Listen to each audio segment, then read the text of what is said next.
The Book of Hebrews. Chapter 1. In the not-too-distant past, God was speaking through his servants, prophets, kings and leaders, in a variety of ways.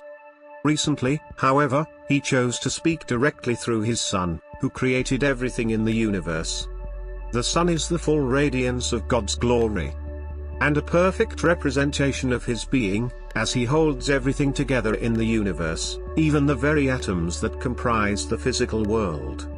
After he was crucified, and made a great atonement for our sins, he sat down at the right hand of God and all his majesty in heaven. So then, he is as much superior to all creations, including the angels, as the Father is himself. God the Father never took this view of the angels, that they were his very sons, as they were to worship Jesus himself, and his throne will reign forever. And it will be based on justice and righteousness. He loves what is good and hates what is evil.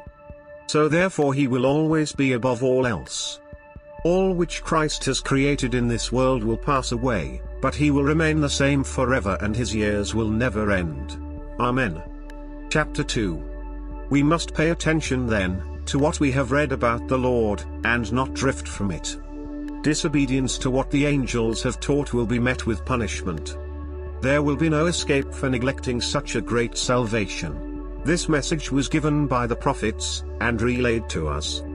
He testified to this by signs and miracles, and by the distribution of gifts by the Holy Spirit. Humans were made a little lower than the angels, and even Jesus for a brief moment was human, and too under the angels. God has put everything in care and subjection to humans on this planet, but Christ is above all, even the realms and dimensions unseen. He has eternal glory and honor, because he suffered death to redeem mankind, and tasted death so none would have to face the same fate. It was his suffering that pioneered, and set the foundation for this beloved salvation, which has been perfected in him. We can stand in his perfection, and not our own, and it is a privilege for us to be a part of this heavenly family. He loved us so much that he took the dangerous journey from heaven to earth.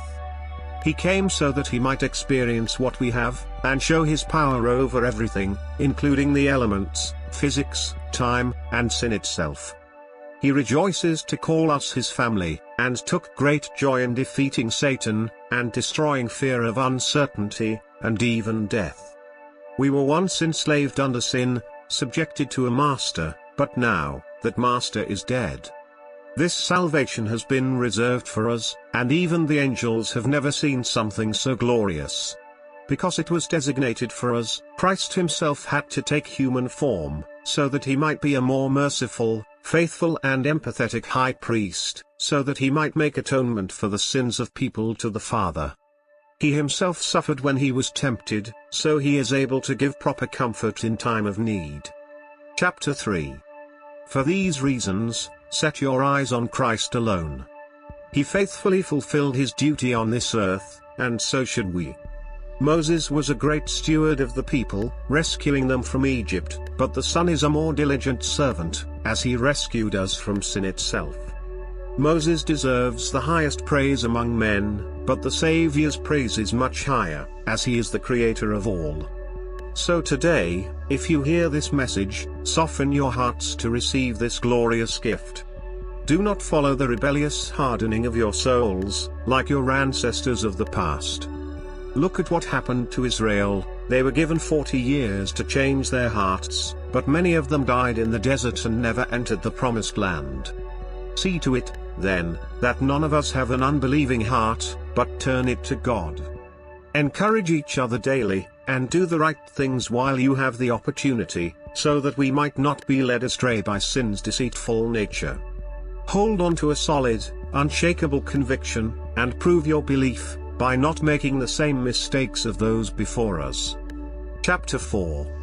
The rest he promises is so great, it makes little sense to go about life in such distress that we cause ourselves. If you hear the words of the gospel and don't use it, what value is it to you? It has none, unless you apply it and share in the faith of those who hear and obey. Those who are disobedient will always lack peace in their lives, so do not be like them.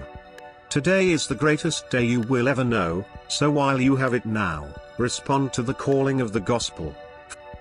Rest from yourself and the evils in the world. God has, in fact, ordained a level of stress and discomfort on this planet, but we are more than capable of making it much worse.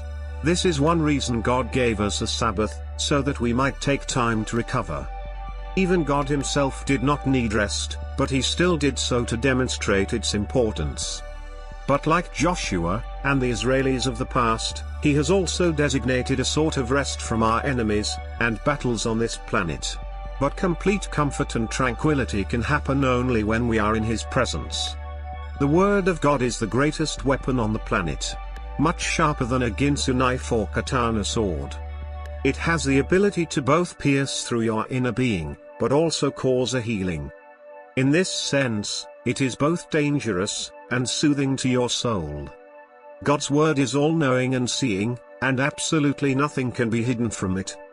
His sight has the ability to see far past your words and actions, and directly to your intentions, and we must all give an account for this. Cling tightly to Jesus, because he is your high priest, and ascended to heaven as the Son of God. He underwent the same temptation we did, but he did not sin, so he is able to empathize with our pain. So now, we can approach the throne of grace with confidence, so that we might receive mercy and grace in our times of need. Chapter 5.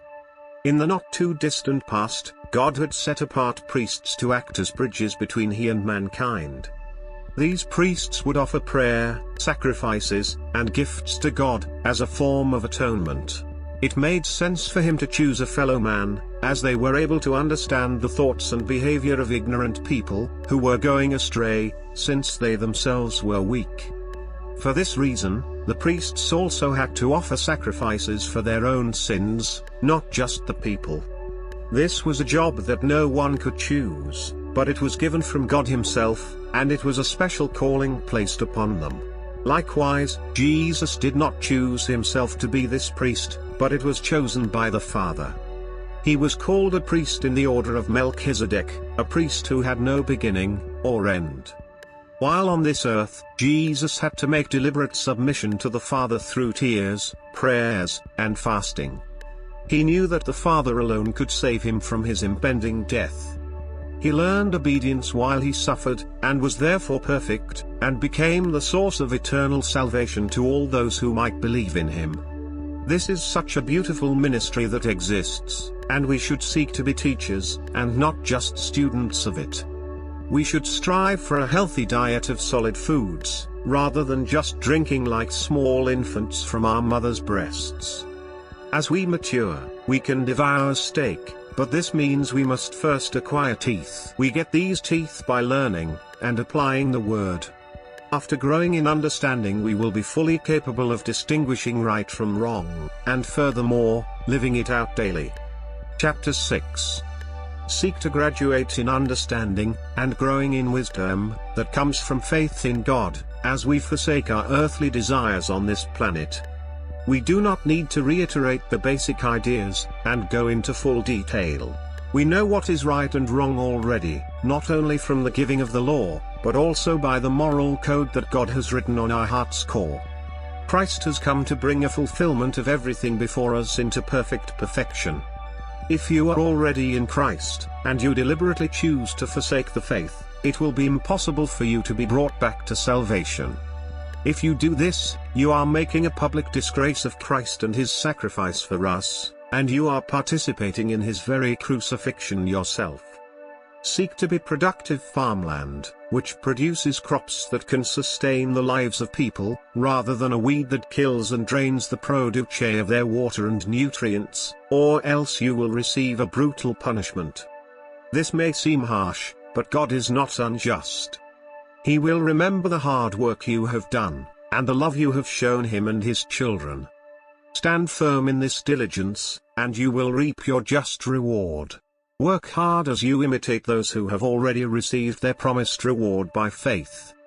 The promises God has made to us, and those before us, were given by a solemn oath that God took, guaranteeing it himself. Those, like Abraham, though they had to wait patiently for what was promised, received the fulfillment of the established covenant. God cannot lie, and he was under an absolute obligation to fulfill his pledge. We can obtain an unshakable faith in this pact we have together with him. This salvation is being imposed by our high priest Jesus Christ himself, and we are secure, and set on a solid foundation that will never crumble or fade forever. Amen. Chapter 7. Jesus is a priest in the same order of Melchizedek, which means King of Righteousness. Even Abraham gave a tenth of everything he had. He blessed him after he had defeated many kings. Melchizedek has no mother or father, or is a part of any genealogy, and is in fact, a foreshadowing of the Savior himself. For this reason, he was before all the descendants who later paid tribute, and tithe to the later priests, and will remain after they all pass away. The reality is, that the former law given was lacking a high priest as worthy, and faultless as Jesus, and therefore, not complete. For this reason, God needed to re-establish a new regulation, as the old was meant to show our own fallibility, and inability to keep the commands. Because God made an oath of covenant, Jesus is the guarantor of a better pledge we have in him. Think about this: many priests before, all with good intentions and effort, have passed away, and are no longer with us. But because Jesus is here forever, he is a permanent priest, and he continues to intercede for us in heaven. He, unlike the other frail men, is fully able to meet all our needs, as he is pure and blameless. Even better, he doesn't have to continue to make sacrifices on a daily and yearly basis for sins, as his death forever destroyed the power that sin had over us. This oath has been appointed by the law, to the Son, and we have full confidence in its perfection. Chapter 8. The Saviour's ministry is in heaven in a celestial sanctuary that is not built by human hands, but by the Father himself. The earthly tabernacle was a mere replica of what was in heaven, which is why it was needed to be built to exact scale, but it is after all, still only a copy. But with Christ as the chief and cornerstone, this ministry of mediation is established on much higher promises. God, in his infinite wisdom and understanding, built this foundation that was still missing the fullness that only Christ could bring, as he is the creator of everything. The old is outdated, and God longs to be in the hearts and minds of his people. He wants to forgive all wickedness, and therefore instruct us in righteousness. There will no longer be a division between God and people that need a middleman in the form of a priest. This is why the veil was symbolically ripped when Christ died, to represent our free access to the Father now. Chapter 9. The former earthly tabernacle had a complex layout and was filled with symbolic and historical items from Israel's past. The outer court gave way for the priests to carry out their duties, but only the high priest could enter into the inner room, and only once a year at that. He always needed to enter with blood and sacrifice for all the sins committed out of ignorance and arrogance. Yet, as long as this system was in place, the Holy Spirit was distant from us, and there was still a separation, and a perfect sacrifice was not yet made. These symbolic rituals were not able to give a full pardon, and it was incapable of providing a clear conscience to the person who was worshipping God. These rituals were primarily concerned with outward ceremony, but now we have an inner cleansing through Jesus, therefore, it is far superior to the old. When Christ presented himself as the perfect sacrifice, he went through the heavenly tabernacle, which is not made by human hands. He also did not need to bring goats or bulls, but he himself gave of his own blood, thus making an eternal redemption. The blood of the animal sacrifices was splattered onto humans. This gave only an outer sanctification and cleansing for the unclean, but this was only temporary. But because Christ was flawless and without blemish, he was able to fully heal our broken consciences, and he gave full payment for our ransom for the sins we committed. In a similar manner with a will of inheritance, it is not put into full effect until the person who has made it has died. Likewise, the shedding of animals' blood was only a temporary solution, until Christ himself was crucified so that the will could be totally completed. As with the old covenant, so with the new, there is no forgiveness of sins without the shedding of blood. Unlike earthly priests, Christ didn't need to make routine sacrifices, as this event was once and for all, and it was the climax of all creation. Humans are destined to die once and face judgment, and likewise Christ died once as a sacrifice for many. He is going to appear again, however, he will not die this time, but will bring the promised salvation to all those who are waiting for him. Chapter 10. Everything seen is only a mere shadow of what is to come. The reality of the salvation fully realized will be so much greater than what we can imagine, and dead animals could never get us there. God did not want bulls or goats, but rather, he desired us.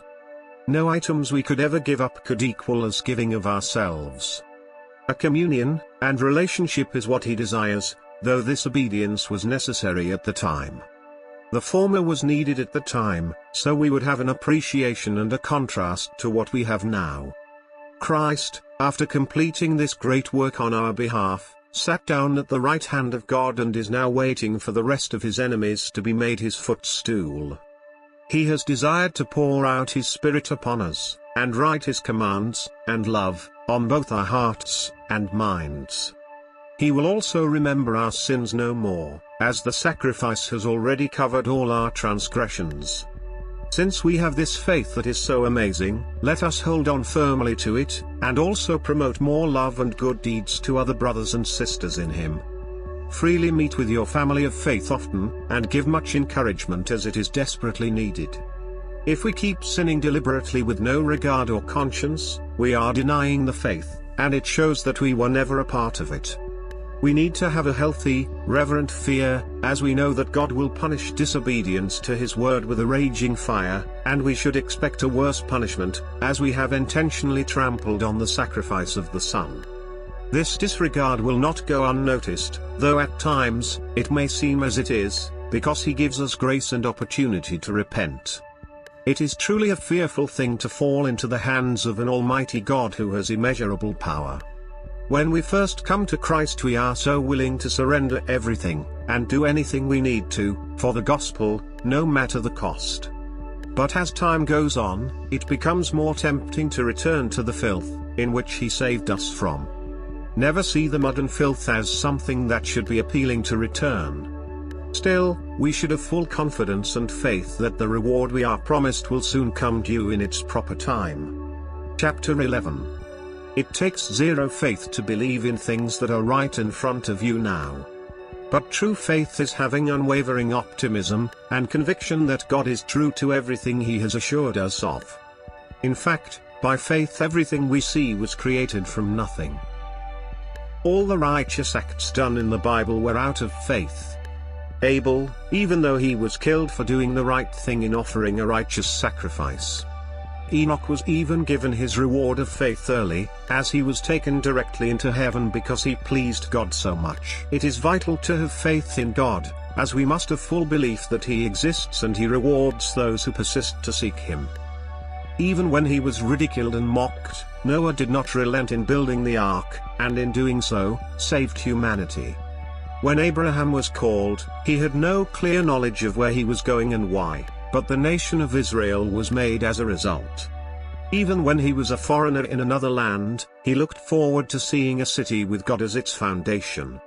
His son was birthed by Sarah when she was 90 years old, as they waited for God to fulfill his given vows for a descendant. That son was later offered unto God as a potential sacrifice, as Abraham had full knowledge God could resurrect him. Still, even in all these acts, they only got to see a small fraction of God's covenant which was promised, as the fulfillment was completed in heaven with eternal life. The list of people who saw God's faithfulness is too long to write.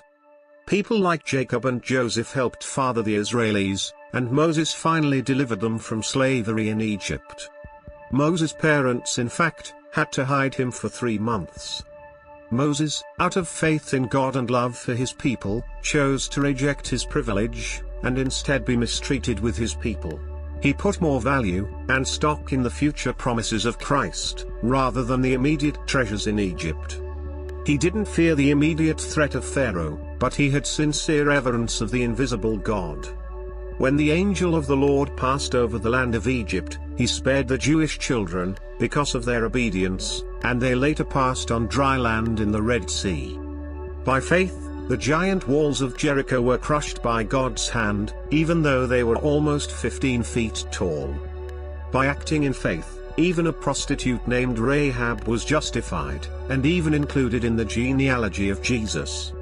The list is never-ending of people who had faults, yet were used by God, such as Samson, who himself slept with a prostitute, David, who had the husband of a woman killed to hide his adulterous affair. God even used weak men like Gideon, who was the weakest man, out of the smallest, frail tribe. Faith destroyed kingdoms of evil, brought justice, and shut the mouths of fierce lions. Faith put out unstoppable fires, and turned frailty into power. Unwinnable battles were won, undefeatable enemies destroyed. Even in the midst of persecution, hunger, prison, and beatings, many did not relent in their faith. The dead were raised, and the blind were made to see, by the power of faith. Even persecuted, living in the wilderness with nothing, many did not give up their trust in God, even if it seemed like the prudent thing to do. Even though God came through in tremendous ways, He has a gift much greater in heaven. Chapter 12. Since those who went before us are looking on, and encouraging us, let's throw off everything that's holding us back. Let us persevere till the end, as we set our eyes on the one who is the source of all goodness. Follow this example of his, who endured harsh treatment of sinners, so that he might give eternal life. Remember, we are God's children, and because He hates sin, let's do our best and struggle in every way to resist sin and temptation. Do not hate the correction we get, because God disciplines and guides those He loves. If He did not, we would not be legitimate children, but we are not. Our earthly fathers sometimes punish us out of anger, or in ways designed to hurt us. But God's chastising is intended to bring healing, and a freedom from sin. No discipline seems pleasant at the time, but after, we can recognize the training and righteousness it brings out. So, let us train and build up our spiritual beings to walk on a path that is straight and not crooked so that you might not stumble. Strive with care to live holy, and peaceful lives, with those around you, otherwise we will not see the Lord. Do not let a bitter and ungodly root spring inside of you, as it will produce fruits that will cause you, and others, much trouble. Do not give in to sexual temptation or forms of ungodliness, or we may face fates like Esau, who gave up eternal riches for temporary pleasures. After he did this, no amount of sincere tears could undo the damage done. We are at a great crossroads, where we can choose one of two paths, and we have a clear demonstration and history of those who came before us. Some responded with great reverence and fear, and others responded with willful ignorance, choosing to ignore the instructions they heard. We are surrounded by a great cloud of witnesses who did the right thing, and followed the correct way of the Lord, and many are doing so now. Jesus, the great mediator of the new covenant, is also watching, and waiting to freely pour out His blood, and sanctifying power on any who heed His word. He is warning us, and giving direction from heaven, and a punishment will be far superior to what we might receive from earthly lawlessness given by law enforcement. This whole world will pass away by His unquenchable all-consuming fire, and only what we have done will remain. Since we will inherit a kingdom that is unable to be shaken or moved, and will last forever, let us have a healthy sense of thankfulness and reverence. Chapter 13.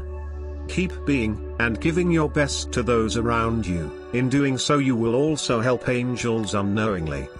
Keep those persecuted in your mind and heart, and regard them as your own family. The marriage bed should be free of sexual immorality, as God will judge the sexually immoral. You need money in your lives, but do not be consumed with the love of it, as we know that God is the source of everything, and He will keep us. Humans cannot destroy what God has created, as He holds everyone's fate in their hands. Emulate the faith of those who are living out walks of humility, and sincerity. Jesus is always the same, and will never change, so you do not need to be swept away by new, or fanatical teachings. Our hearts need to be strengthened by grace, and not by outward things like what we listen to, how we dress, or how loud we are in service. Continue to remember how much greater this new covenant is than the old, which would have never brought about true salvation or cleansing of our consciences. Therefore, continue to do good and sing His praise, as we offer ourselves and desires, as sacrifices in the stead of animals, as this is what pleases the Lord. Seek to submit yourself to the authority of leaders, so that you might be a joy, and not a burden, as this will be a benefit to no one, including yourself. Pray for the brotherhood and fellowship of believers, that we might all live with a clear conscience before God and desire to live an honorable life, by doing the right thing in every way. Pray for the restoration and peace of all believers, unbelievers, and every nation on the planet. May God continue to fill us, and enrich us, in every way imaginable, so that we might better serve the kingdom. Heed and take proper warning to everything we have heard, and greet all of those in the body of God, and may God's grace go with you always.